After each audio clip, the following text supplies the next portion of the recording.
The sound hit him first, a sharp metallic crash slicing through the stillness of the nearly empty Safeway aisle.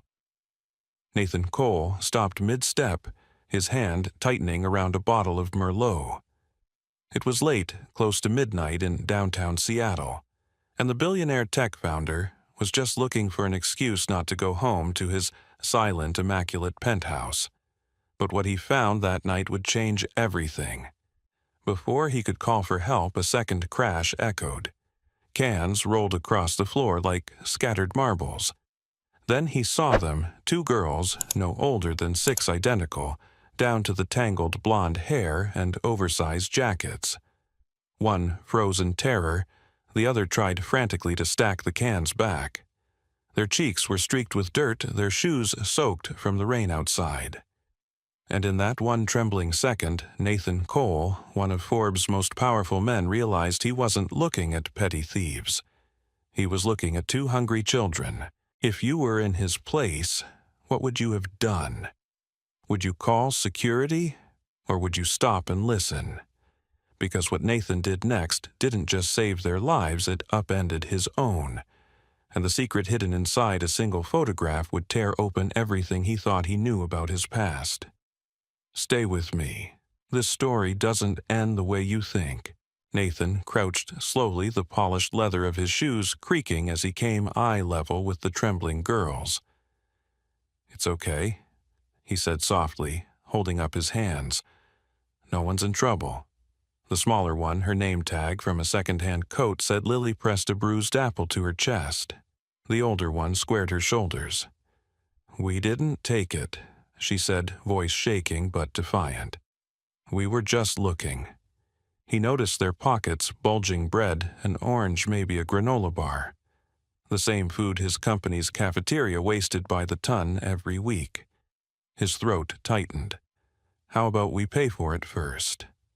The girls exchanged a quick, silent look, the kind of communication you only learn when the world's already failed you. Finally, the older one nodded.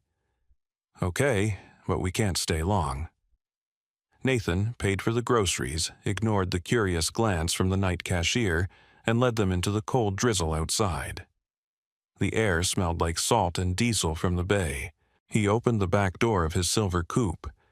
"Get in," he said. "You need a meal and a roof. Just for tonight." The older one hesitated. Why? It was a fair question. Why would a billionaire help 2 strangers off the street? Nathan didn't have an answer that made sense even to himself. He just said, "Because it's raining." The drive-through Queen Anne was quiet except for the hum of the engine. From the back seat he caught glimpses in the mirror, 2 pairs of green eyes darting toward the lights of passing homes, the kind of wonder kids shouldn't have to feel from the outside looking in. When he pulled up to the Cole estate, the house lights flicked on automatically. The brick facade loomed over them like something out of an old movie, elegant but not quite warm. His mother, Eleanor, was still awake, sitting by the window with a book in hand. She stepped outside when she saw them, her gray hair pulled back her cardigan, slipping from one shoulder. "Nathan," she asked, her tone hovering between disbelief and amusement. "You've brought company." "These girls need somewhere safe tonight," Nathan said. "Just one night." Eleanor's eyes softened the way only a mother's can. "Then we'll make it a good one." She ushered them in, without another question. The smell of chamomile tea and cinnamon filled the air. The twins hovered near the doorway, unsure whether to remove their shoes or run. Lily winced as she walked, and Eleanor noticed the scrape on her knee. Without a word, she fetched a warm washcloth and began cleaning it. Lily stiffened at first, but then relaxed. The older sister Ava watched carefully, always alert like a guardian, far too young for the title.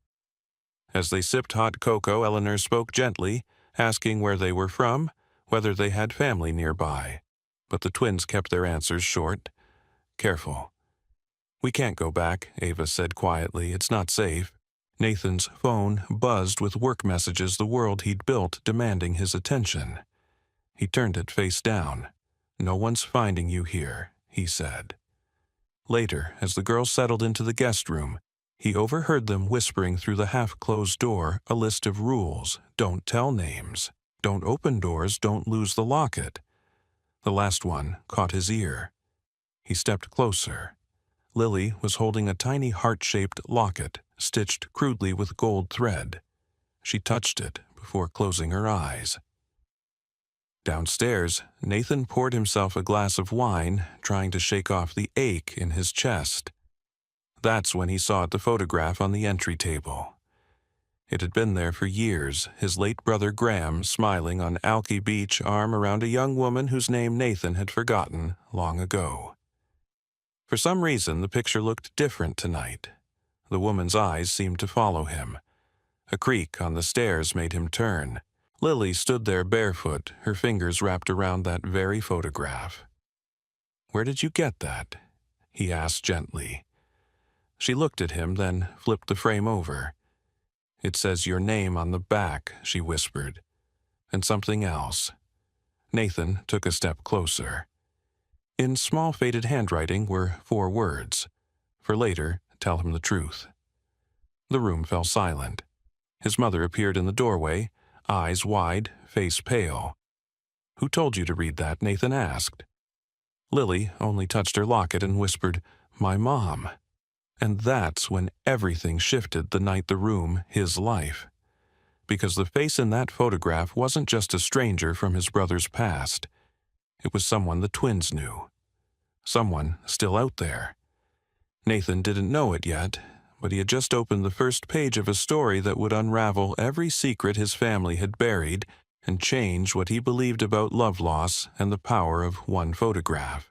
The morning light in Queen Anne always came through pale and cold, washing the city in silver. Inside Eleanor Cole's kitchen, the scent of coffee drifted through the air, mingling with the sound of rain ticking against the windows. Nathan sat at the breakfast table, still in his shirt from the night before, watching 2 small figures at the counter. Ava and Lily were perched on high stools, their hands wrapped around mugs of hot chocolate steam curling against their faces. Eleanor, as composed as ever, moved quietly between them, slicing strawberries and humming under her breath.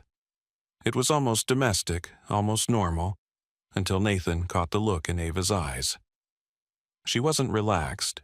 She was calculating. Every sound, every exit, every movement in the room registered somewhere behind that careful expression.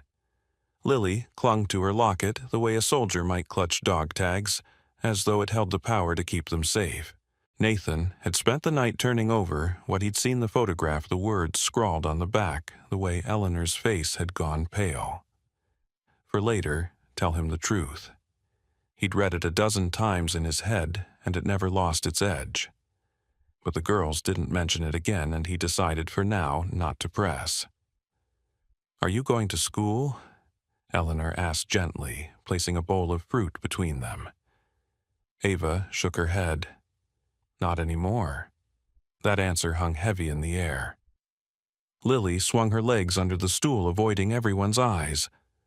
Eleanor didn't ask why. She simply poured them each another cup of cocoa and said, "Then you'll help me feed the birds later. We have a rather bossy blue jay who likes attention." Nathan admired that about his mother. She never demanded stories before trust was earned. She'd been a social worker once, long before his company made her comfortable enough to retire. She understood that silence often meant survival. Still, Nathan couldn't stop thinking about that photograph, the woman with sunlit hair standing beside his brother Graham on Alki Beach. He remembered that summer years ago before the accident. Graham had been in love then, though he'd never told Nathan her name. Nathan was in Europe expanding the company when it happened, the crash, the funeral, the impossible quiet that followed. And somehow, he had missed it all. Now, a decade later, 2 girls with his brother's green eyes were sitting in his kitchen. He couldn't ignore the coincidence. When the twins went upstairs to change into the clean clothes Eleanor had found, Nathan pulled the photo from his pocket. "Mom," he said softly, "you remember this picture?" Eleanor's knife stopped mid-slice. "Of course I do." Graham brought it home the week before the accident. Do you remember her name? Eleanor hesitated. Sophia Marquez. She worked with a local outreach program near the pier. Graham adored her. Nathan stared at the handwriting on the back of the photo again. Sophia's name stirred something in him, something half forgotten. The girls. He began, then stopped. Eleanor nodded slowly. You think they're hers. I think there's more to this than chance, he said. Before Eleanor could respond, the sound of footsteps echoed from upstairs. Lily ran in first, hair still damp from her shower, wearing one of Eleanor's old sweaters that reached past her knees. Can we feed the birds? Now, she asked Bright for the first time. Ava followed, quieter but less guarded than before. Of course, Eleanor said, grabbing a handful of seeds from the counter. The three of them went to the backyard, where the garden glistened with rain. From the window, Nathan watched as Lily laughed when a blue jay swooped down to snatch a peanut from her palm. Ava stood beside her, smiling in spite of herself. For a moment, the house didn't feel so empty, but peace was fragile. Around noon, the phone rang, Nathan's work line. He almost ignored it until the name flashed Jared Kingston, his chief of staff. Where are you? Jared asked sharply. The press wants to confirm the rumor you left a meeting to rescue 2 runaways. Tell me it's not true. Nathan's jaw tightened. It's none of their business. Everything's their business when your face is on the cover of Forbes, Nathan. This could spin fast if someone saw you. He ended the call without answering. He'd built his empire on logic, on numbers that made sense. But nothing about this felt like business. That afternoon, while Eleanor took the twins upstairs for a nap, Nathan went to his home office. He scanned the photograph, enhanced it on his computer, and zoomed in on a faint shadow behind Graham and Sophia. It wasn't much, just the corner of a park bench, a reflection in the glass of a food truck. But it was enough. Alki Beach. He knew that spot. The girl's duffel bag lay by the stairs, half open. Guilt twisted in him as he glanced toward the landing, then knelt and peeked inside, not to invade, but to understand. Among worn clothes and a broken flashlight, he found a folded page from a small spiral notebook. It was written in a child's scrawl labeled Mom's Rules. Rule 1, don't tell anyone our last name. Rule 2, if something happens, find the man in the picture. Rule 3, don't lose the locket. Nathan sank onto the step. The man in the picture was that Graham, or him. He rubbed his temple. The handwriting was shaky, the ink smudged. Whoever had written it had meant it as a road map. When Eleanor came down later, she found him still holding the page. She told them to find us, Nathan said quietly, or at least to find Graham. Eleanor took the note, her eyes misting. Then, something's gone terribly wrong, hasn't it?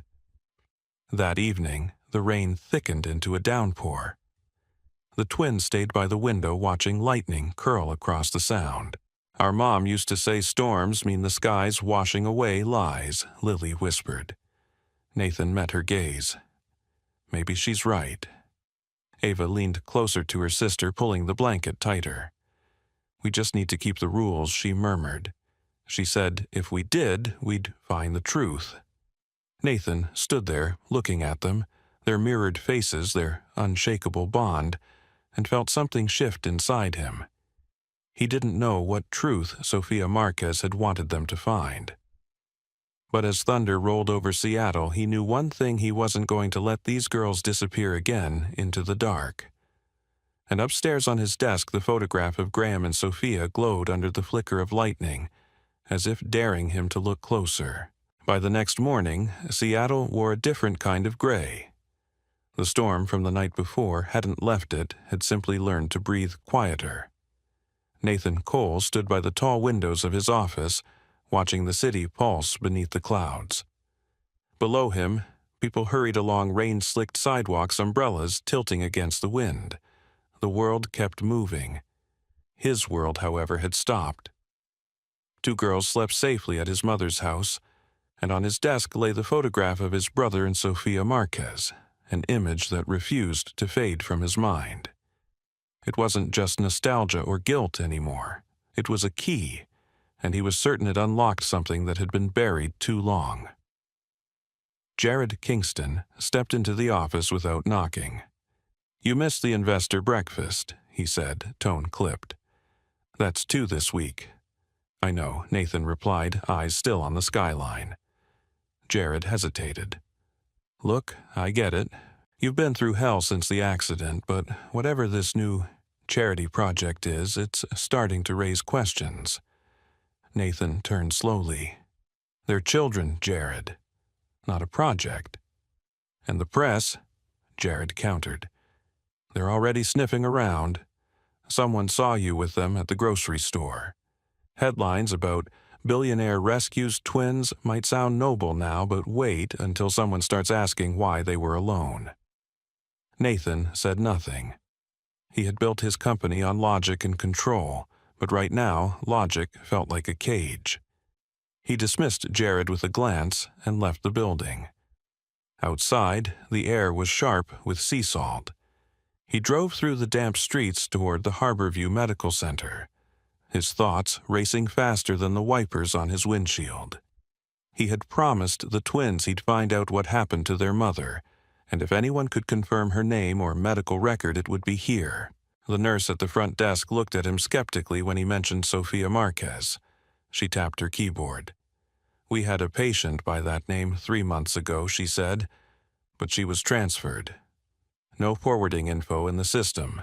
Transferred where Nathan pressed." The nurse frowned. "Sir, I'm not authorized to share that." He slipped a business card across the counter, his voice low but steady. "You'll want to call me when you can. It's a matter of family." When he returned to his car, rain had begun again, soft at first, then heavier, drumming against the roof in relentless rhythm. He sat there gripping the steering wheel. The girls had trusted him. He couldn't go home empty-handed. By the time he reached Queen Anne, lightning was stitching the sky again. The twins were waiting by the window when he walked in, faces pressed to the glass, counting seconds between flashes. Eleanor was at the stove stirring soup, her posture betraying the fatigue she'd tried to hide. "Did you find her?" Ava asked before he could even take off his coat. "Not yet," he admitted, "but I found her name in the hospital's records." "That's a start." Lily's voice was barely above a whisper. "So she was really there?" "Yes," Nathan said softly. "She was." Ava set her jaw as if memorizing that truth like a weapon. "Then we keep looking." Later that evening, while thunder rolled through the sound, Nathan sat with them at the kitchen table helping Lily draw. She was tracing shapes on a napkin, circles, arrows, a map of something. Ava reached into their duffel bag and pulled out a folded piece of paper. "Mom left this too," she said, placing it on the table. "We didn't understand it before." Nathan unfolded the page. It was a list of numbers and letters written in Sofia's careful hand. E12, KSS 47, Locker 213. At first glance it looked meaningless, but then he recognized something. KSS. King Street Station. "She used to take us there," Lily said softly. "When it was cold, she'd say we could wait inside where it was warm." Nathan felt a spark of clarity. "These are bus routes," he said, tracing the lines with his finger. "And this one's a locker number." Eleanor, drying dishes by the sink, turned. What would she keep there? "Something she wanted safe," Nathan murmured. Within an hour, he and the twins were on their way downtown. The storm had grown fierce, the city lights smeared through rain like watercolor. Traffic crawled along Alaskan Way, the wind howling off the bay. Inside the car, the girls huddled beneath a blanket, whispering back and forth. "What if she left it for us?" Lily asked. Ava squeezed her sister's hand. "Then we'll find it." When they reached King Street Station, the power flickered. The vast hall smelled of wet stone and coffee. They followed the signs to the locker's metal doors, lined in a row, numbered like secrets. Nathan found 213 and inserted a few coins. The latch clicked open. Inside was a worn violin case.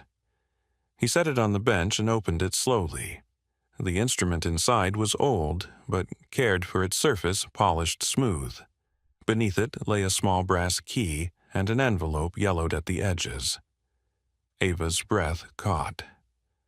That's her writing. Nathan opened the envelope. Inside was a single sheet for Graham. If anything happens, the girls know where to find this. Trust the plan. Beneath that, an unsigned document, the outline of a trust fund, dated the year before Graham's accident. He sat back stunned. Sophia hadn't just known Graham, she had planned a life with him. A family. The storm outside cracked the sky open. Rain hammered the station roof so hard it drowned out every other sound. Nathan stared at the violin case, the key, the letter, and suddenly understood that the truth was much larger than coincidence. When they reached home, Eleanor was waiting in the doorway, worry etched deep on her face. Nathan placed the violin case on the table. She left this for Graham, he said, and for them. Eleanor lifted the key from the velvet lining. It's engraved, she whispered. Cedar Path 14. That's an address. Nathan looked at her realization dawning. The cabin. Graham's old retreat near Snoqualmie. Lightning flared again, throwing their shadows against the wall. Ava and Lily stood close together, eyes wide but fearless. For the first time in years, Nathan felt the pulse of something he hadn't allowed himself since Graham's death, hope mixed with purpose. The city outside raged, but inside that kitchen, under the hum of the storm, one truth became clear. The answers they sought weren't gone. They were waiting just beyond the rain. The drive toward Snoqualmie Falls cut through a sky that looked carved from steel. Nathan kept one hand steady on the wheel, the other wrapped around the small brass key that glinted between his fingers. Ava and Lily sat in the back seat, pressed close together beneath Eleanor's wool blanket. The storm had passed, but the clouds hung low, heavy with unfinished business. Every mile closer to the mountains felt like a step deeper into his brother's past and his own unanswered guilt. The road wound through pine forests, slick with rain. When they reached the old cabin on Cedar Path, the air smelled of cedar and wet moss, the kind of stillness that makes every sound sharper. Nathan killed the engine and stared for a long moment at the structure ahead. It wasn't the memory he'd held of his brother's retreat. Time had dulled the paint vines curled around the porch rail, but something about the place still felt deliberate, like it had been waiting. Eleanor touched his arm. "You ready?" He nodded, but the truth was he wasn't. Not for whatever waited behind that door. He turned the key in the lock. It resisted at first, then gave with a click that echoed louder than it should have. The cabin smelled faintly of wood smoke and old paper. Dust drifted through the slanting light as they stepped inside. On the mantel above the stone fireplace sat a jar of smooth pebbles, a broken compass, and a photograph of Graham standing barefoot by the river. Lily wandered to the corner where an old table sat under the window. "Look," she whispered. A thick leather ledger lay open, pages rippled from moisture. Nathan joined her, brushing dust away. Inside were rows of handwritten notes, dates, deposits, initials. Each month showed the same transfer, $3,000, to an account number he didn't recognize. Next to every entry, Graham had scrawled two initials, SM, Sophia Marquez. Nathan murmured. Eleanor leaned over his shoulder. He was sending her money. "For the girls," Nathan said. His throat tightened. He knew. All this time, he knew. Ava's gaze swept the room, sharp and deliberate. "He wanted us to have something," she said. "Mom used to say our father was a good man. that he'd never stop trying to find us. Lily ran a finger down the page, stopping at the final entry dated just 3 days before Graham's accident. Next to it, he had written something different. If anything happens, go to Nathan. Nathan stepped back, the air leaving his lungs. His brother had been planning this. Every payment, every letter, every clue, they were all part of something he never got to finish. Eleanor reached for the ledger and turned another page. Inside the back cover was a folded drawing crayon and fading fingerprints.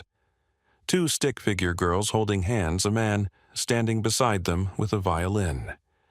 In a child's shaky handwriting, for Daddy.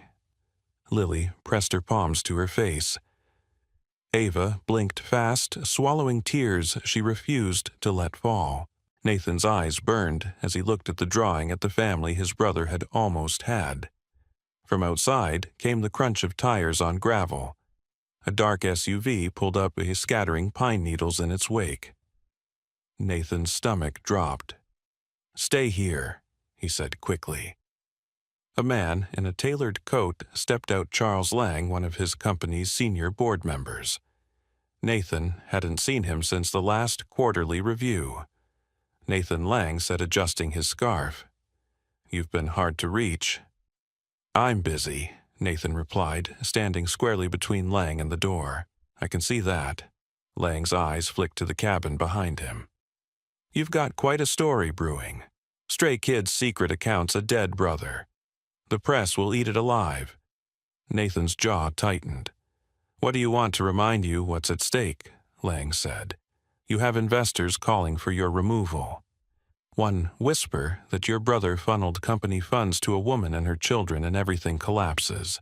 I can make it disappear, but I'll need that ledger." Eleanor appeared in the doorway, her posture calm but unyielding. "You're not taking anything she said." Lang's smile thinned. "Mrs. Cole's sentiment is admirable. But don't." She interrupted, her voice cutting clean through the air. "I've seen your kind of mercy before. You think money erases truth, but it never does. It only delays it." Lang turned to Nathan. "Think carefully. You could lose everything." Nathan looked back at the cabin, the violin on the shelf, the ledger open on the table, the drawing clutched in Lily's hands. For years, his life had been built on control, on protecting what he'd built. But this was what his brother had died protecting. Not a company, a promise. He met Lang's gaze. "Then let it burn," he said. "Because I'm done hiding." Lang's face hardened. "You'll regret that." "I already regret enough," Nathan replied. He closed the cabin door. The sound of Lang's engine faded down the road, swallowed by trees. Inside the fire Eleanor had lit crackled low. Ava sat on the rug, tracing the lines of the drawing again and again, as though memorizing the man who'd loved them before they could remember him. Lily leaned against her sister, eyes heavy with exhaustion. Eleanor poured Nathan a cup of coffee and set it on the table beside the ledger. "You did right," she said. "But it won't be easy, I know," he said quietly. "But Graham didn't mean for any of this to stay hidden. If Sophia's still out there, she deserves to know what he tried to do." Eleanor nodded, then looked at the key still resting in his hand. "You opened the door he left behind," she said. "Now you have to decide what to do with what's inside." Nathan stared into the flames, the weight of his brother's handwriting pressing against him. Somewhere between the flicker of the fire and the shadows on the wall, he saw Graham's grin again, the same one that used to make everything feel simple. Outside, the rain began again, light this time, soft enough to sound almost forgiving. Nathan looked at the twins, huddled close under the same blanket his mother had brought from home. Their faces glowed in the firelight, fragile but fearless. He realized then that he wasn't just chasing answers anymore. He was building something his brother had never gotten the chance to finish. He closed the ledger gently and set it beside the violin. Tomorrow, he said more to himself than anyone else we find Sophia. Eleanor smiled faintly, eyes shining. And when you do, then we make sure her daughters never have to hide again. The fire popped, sending a single spark into the air. Nathan reached for the ledger once more, tracing the final line his brother had written, a message not meant to be found, but needed all the same. Family isn't who you're born to. It's who you choose to stand with when the storm comes. Nathan closed the book. Outside, the wind sighed through the trees, and for the first time since the night the cans hit the floor, he felt the weight in his chest begin to lift. The morning broke pale and silent over Tacoma, the light uncertain as though the world itself wasn't sure how to begin again. Nathan parked outside the small medical clinic on 6th Avenue, his fingers tightening on the steering wheel until his knuckles whitened. In the passenger seat, Eleanor watched him quietly, her presence as steady as ever. In the back, Ava and Lily sat hand in hand, their matching faces pale with a kind of trembling hope. They had come here chasing a rumor a woman named Sophia Marquez, recovering from an attack admitted 3 weeks ago under a false name. Nathan wasn't sure what terrified him, more finding her or not finding her at all. Inside, the hallways smelled of disinfectant and rain-soaked coats. The nurse at the desk looked up as they entered. "Can I help you?" she asked. Nathan slid a photograph across the counter, the one from Alki Beach. Graham and Sophia young and sunlit. "We're looking for her," he said quietly. The nurse studied it, recognition flickering in her eyes. She nodded, once cautious. "She's here," she said. "But she's been through a lot. Keep it calm, please." When they stepped into the small recovery room, Sophia Marquez looked smaller than Nathan remembered from the photograph, her hair now streaked with gray, her skin thin against the hospital sheets. She blinked slowly as if waking from a dream she'd been trapped in too long. Then her gaze found the twins. Lily, Ava. Her voice broke on their names. The girls didn't hesitate. They ran to her, clutching at her arms, their tears mixing with hers. Nathan stood at the doorway, frozen between joy and shame, watching the family his brother had tried to protect come together again after years of separation. Sophia looked up at him. "You're Nathan," she said. It wasn't a question. "Yes," he said softly. "I'm Graham's brother." Tears welled again in her eyes. "He promised you'd find them if anything happened." Nathan took a step closer, unable to speak.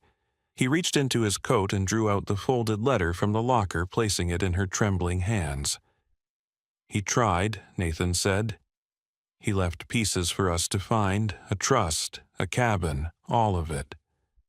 She opened the letter, her fingers tracing the words as though reading them for the first time.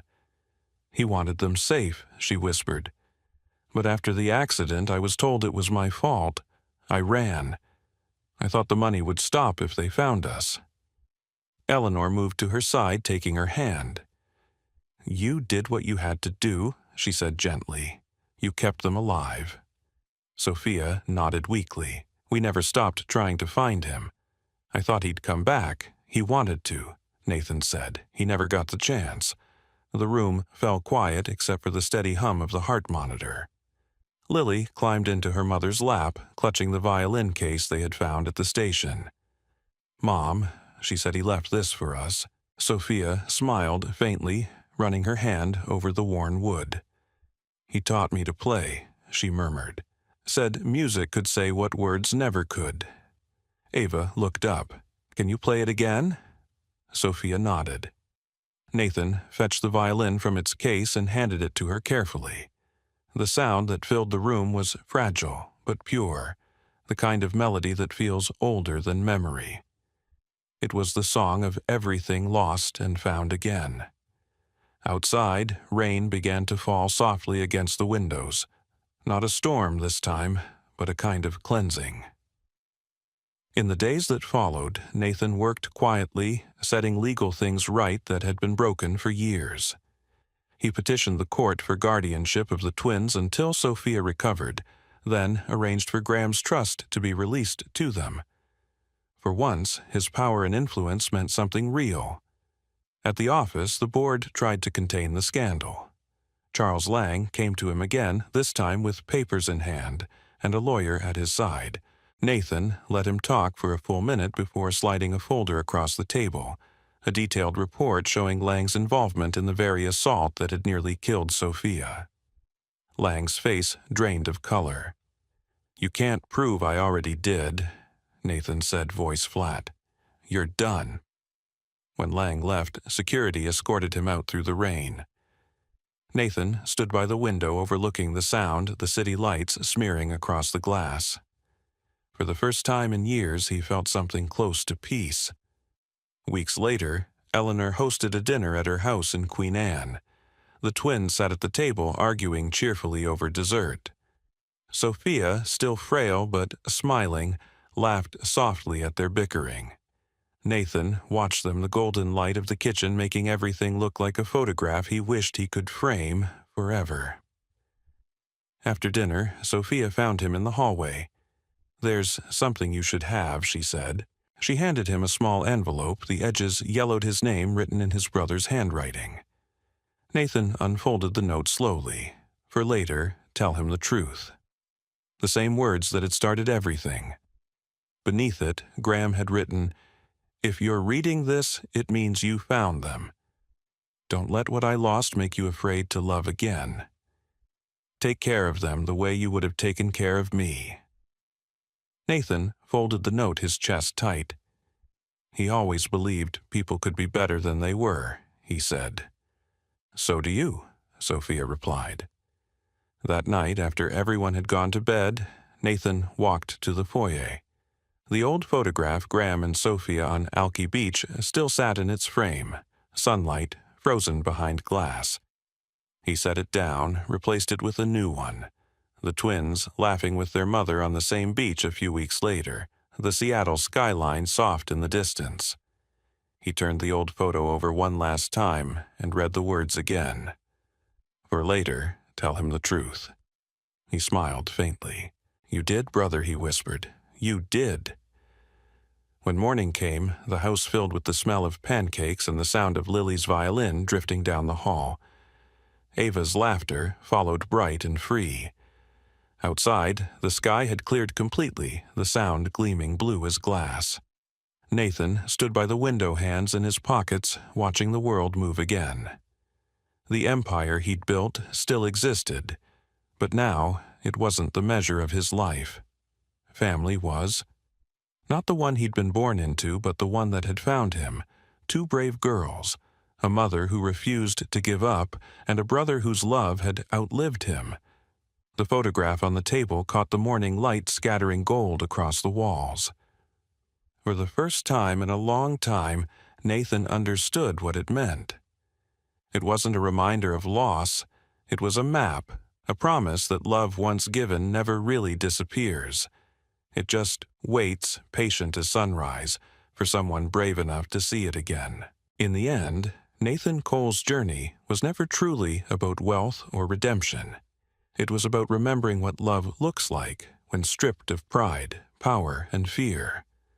From the night he caught 2 frightened little girls stealing food to the day he helped reunite them with their mother, his life shifted from control to compassion.